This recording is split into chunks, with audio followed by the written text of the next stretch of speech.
Hello friends, I am Poonam. Welcome to my YouTube channel proves in mathematics. आज हम exercise 4.1 का class 11 का 5th question करेंगे।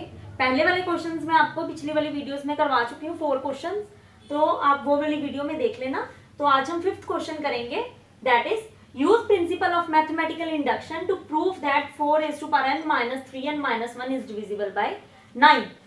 हमने प्रूफ करना है मैथमेटिकल इंडक्शन से कि मेरी ये वाली टर्म है जो वो डिविजिबल हो जाए 9 के साथ। ओके, तो देखो ध्यान से, ऐसे हम क्वेश्चंस पहली बार ही कर रहे हैं। पहले हम क्वेश्चंस कर रहे थे, पहले जो 4 क्वेश्चंस किए हैं उसमें हमने अप टू सून वाले क्वेश्चंस किए हैं। ये वाले क्वेश्चन हम पहली बार कर रहे हैं। तो ध्यान से देखो, सबसे पहला स्टेप वही है, इसमें भी वही स्टेप होंगे, 3 स्टेप। तो सबसे पहले हम क्या करेंगे, लेट कर लो P ऑफ n।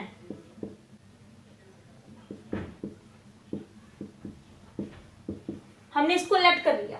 अब है put n is equal to 1। Step number 1, सबसे पहले कौन सा होता है, step number 1, putting n is equal to 1। n is equal to 1 put करके देखेंगे कि जो हमारा आंसर आ गया वो डिविजिबल बाय 9 है या नहीं। तो सबसे पहले पुट करो n is equal to 1, 4 raised to power 1 minus 3 multiply 1 minus 1, 4 raised to power 1 that is 4 minus 3 multiply 1 that is 3 minus 1, minus minus plus, तो मेरा आंसर क्या आ गया 4। दोनों के आगे माइनस का साइन है तो यहाँ पे भी क्या आएगा, माइनस का साइन। तो मेरा आंसर क्या आ गया 0। 0 is always divisible bye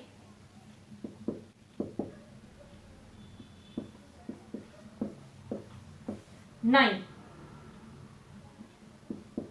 always divisible by 9।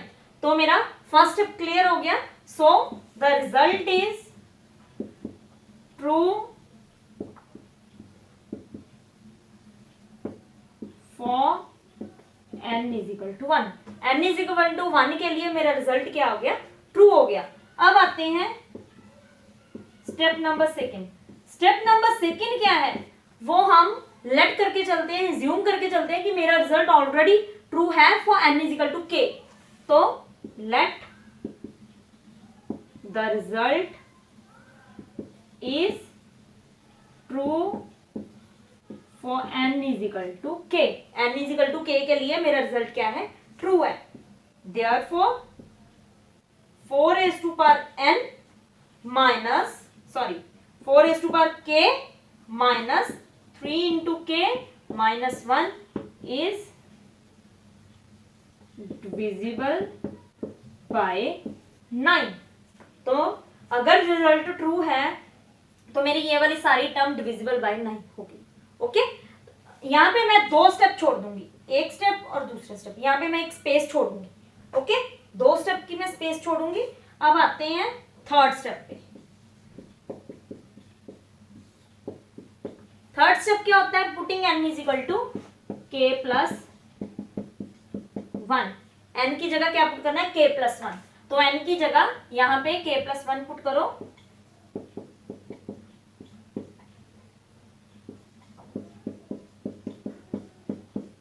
तो अब अगला स्टेप देखो, 4 raised to power k into 4। मैंने आपको पिछले सम में क्या बताया था, पिछली वाली वीडियो में, कि अगर बेस सेम हो तो पावर्स ऐड हो सकती हैं, अगर पावर्स ऐड हो तो वो स्प्लिट भी हो सकती हैं। ठीक है, तो पावर्स प्लस में थी, मैंने उनको क्या कर दिया, 4 raised to power k अलग कर दिया और 4 raised to power मैंने अलग कर दिया। सेंटर में कौन सा साइन होगा, डॉट, मतलब मल्टीप्लाई का साइन।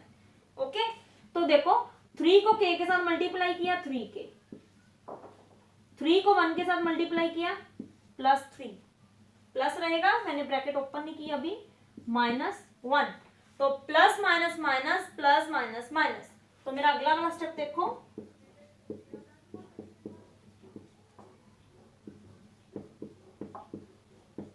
ब्रैकेट ओपन कर दी, plus minus minus plus minus minus. तो मेरा आंसर क्या आ गया।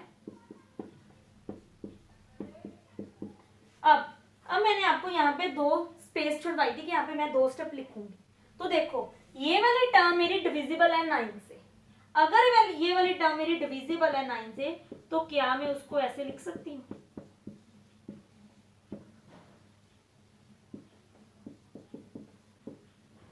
9 into m। देखो अब मैं बोल दूं कि 27 है वो डिविजिबल है 9 से, ये आपको जस्ट समझाने के लिए बोल रही हूँ। 27 डिविजिबल बाय 9 है, तो मैं क्या 27 को ऐसे लिख सकती हूँ ना। अब 36 है डिविजिबल बाय 9 है, तो 9 मल्टीप्लाई 3 लिखते हैं, तो मैं क्या उसको ऐसे लिख सकती हूँ 9 मल्टीप्लाई 4। क्या 81 मेरा डिविजिबल है 9 से? यस, तो मैं क्या उसको ऐसे लिख सकती हूँ 9 मल्टीप्लाई 9। तो जो भी मेरी टर्म डिविजिबल बाय 9 होगी वो 9 के साथ कुछ ना कुछ मल्टीप्लाई होगा। कई बार 3 आ जाएगा, कई बार 4 आ जाएगा, कई बार 9 आ गया। क्यों आपको पता? क्योंकि मुझे यहाँ पे पता है कि मेरा 27 है, बट यहाँ पे मुझे नहीं पता कि मेरी ये वाली टर्म, इतना पता है कि डिविजिबल बाय 9 है, बट ये नहीं पता कि एक्चुअल में है कितनी, क्योंकि मुझे के की वैल्यू नहीं पता। तो यहाँ पे मैंने देखा कि मेरे 9 के साथ मल्टीप्लाई में कुछ ना कुछ आ रहा है, तो मैंने 9 के साथ मल्टीप्लाई में क्या लिख दिया? m लिख दिया, where m belongs to natural number. तो देखो यहाँ पे मैंने इसको 9m लिख दिया। अब मैं यहाँ से 4k, मैंने यहाँ पे देखा कि मुझे 4k चाहिए, तो इसी को देख के मैंने यहाँ पे 4k की वैल्यू निकाल दी। 4k की वैल्यू कैसे आएगी? मैं बाकी दोनों टर्म्स को उधर ले जाऊंगी, माइनस के हैं प्लस के हो गए, माइनस के हैं ये वाली प्लस के हो गए, तो मेरी ये वाली वैल्यू मैं यूज करूंगी। फर्स्ट इक्वेशन मान लो 4k की अब वैल्यू क्या आ गई मेरे पास? 9m प्लस 3k प्लस 1, तो यहाँ पे पुट कर दो 9m plus 3k plus 1 multiply by 4, वो बाहर ही पड़ा है।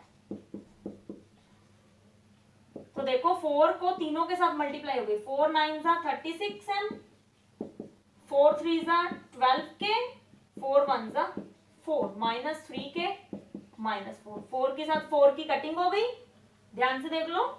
अब उसके बाद 12k माइनस 3k कितना आ गया? 9k। अब देखो दोनों में से 9 कॉमन आ रहा है, यस। तो अब देखो 9 इंटू समथिंग आ गया, तो this is divisible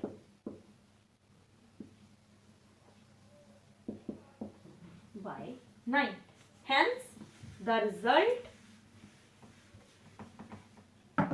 so the result is true for n is equal to k plus 1.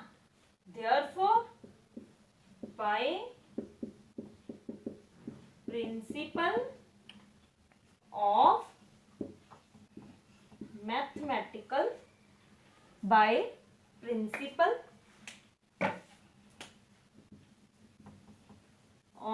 mathematical induction,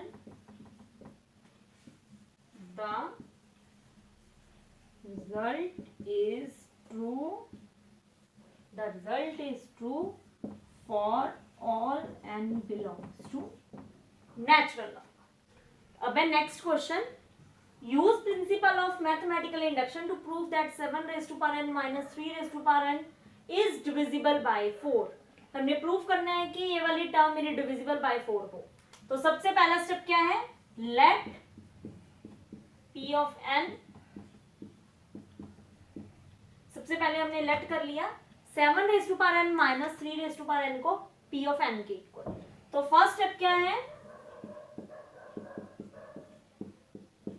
put n is equal to 1। तो हम n is equal to 1 put करके देखते हैं कि क्या वो वाली टर्म मेरी डिविजिबल बाय 4 है। तो देखो 7 raise to 1 minus 3 raise to power 1, 7 raise to power 1 मतलब 7, 3 रेज टू पावर 1 मतलब 3, तो 7 माइनस 3 दैट इज 4। तो 4 is divisible by 4, that is clear.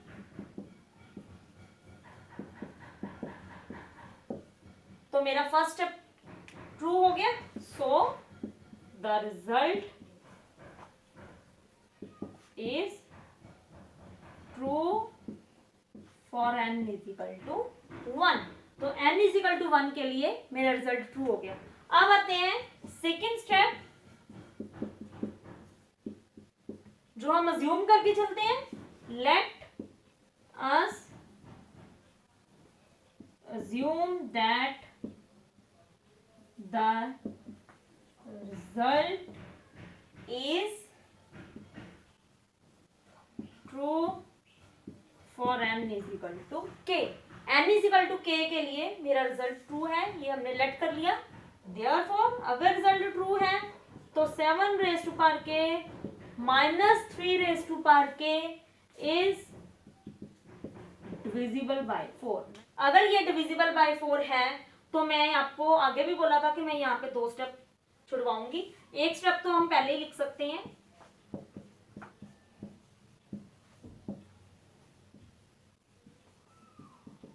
कि अगर ये 4 के साथ डिविजिबल है तो हम इसको लिख सकते हैं 4 इंटू समथिंग। समथिंग को मैंने m मान लिया तो 4 मल्टीप्लाई m। तो ये वाला स्टेप मैं छोड़ रही हूं यहाँ पे। अब आता है step number third. Step number third में n की जगह को क्या पुट करते हैं, k plus 1।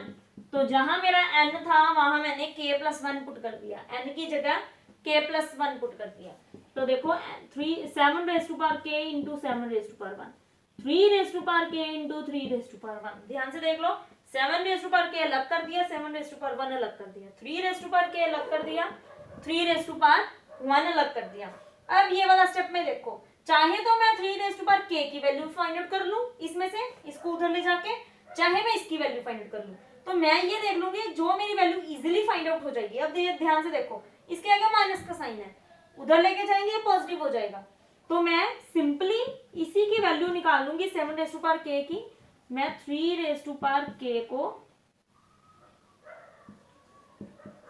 Right hand side में ले जाऊंगी। अगर मैं इसको लेके जाती तो पहले इसका आंसर नेगेटिव में आता, फिर इसका answer 3 raise to power k के आगे माइनस रह जाता।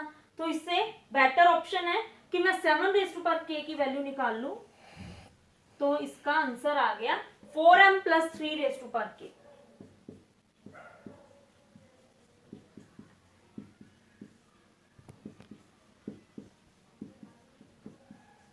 मैंने डॉट की जगह यहाँ पे मल्टीप्लाई डाल दिया और 7 रेज टू पावर 1 7 कर दिया, ठीक है। और 7 रेज टू पावर k की मैंने वैल्यू पुट कर दी, कहां से, बाय फर्स्ट इक्वेशन।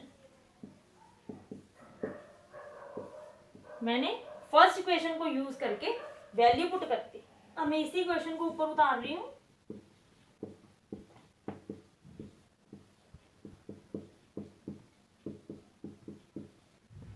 देखो ध्यान से, अब अगला स्टेप क्या है, 7 इस टर्म से भी मल्टीप्लाई होगा, 7 इस टर्म में भी मल्टीप्लाई होगा।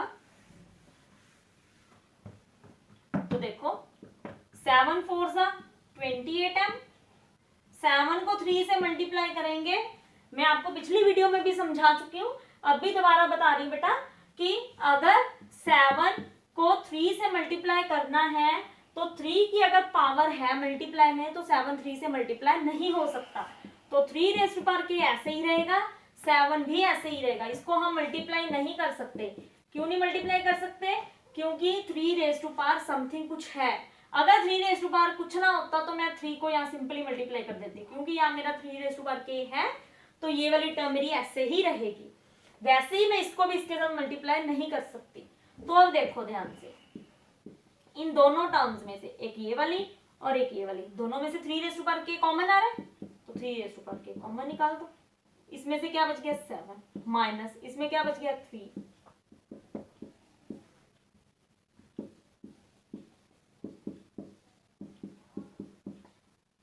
तो 7 माइनस 3 दैट इज 4।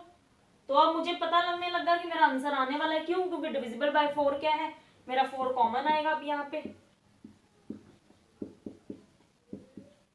अब देखो यहां में से 4 कॉमन आ गया, इस टर्म में भी से 4 कॉमन आ गया, तो मेरी अंदर वाली टर्म क्या बचेगी 4 इंटू मल्टीप्लाई वाली टर्म। तो this is clearly divisible by 4। So the result is true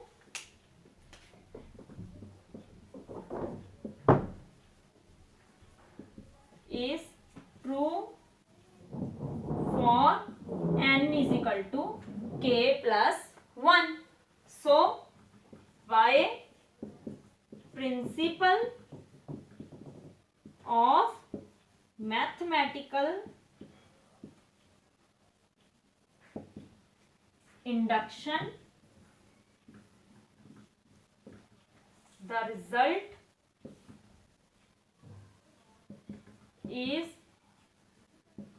true for all n belongs to natural number। तो मेरे तीनों स्टेप क्लियर हो गए। तीनों स्टेप में से मेरा हर बार रिजल्ट ट्रू आ गया। तो प्रिंसिपल ऑफ मैथमेटिकल इंडक्शन से the result is true for all n belongs to natural number. तो ये ऐसे ही आपके एक इसके जैसे क्वेश्चंस भी आपके हो जाएंगे। सेम यही मेथड लगेगा, यही 3 स्टेप में, वही थर्ड स्टेप में सेकेंड स्टेप को यूज करना है। Okay, thank you for watching my video.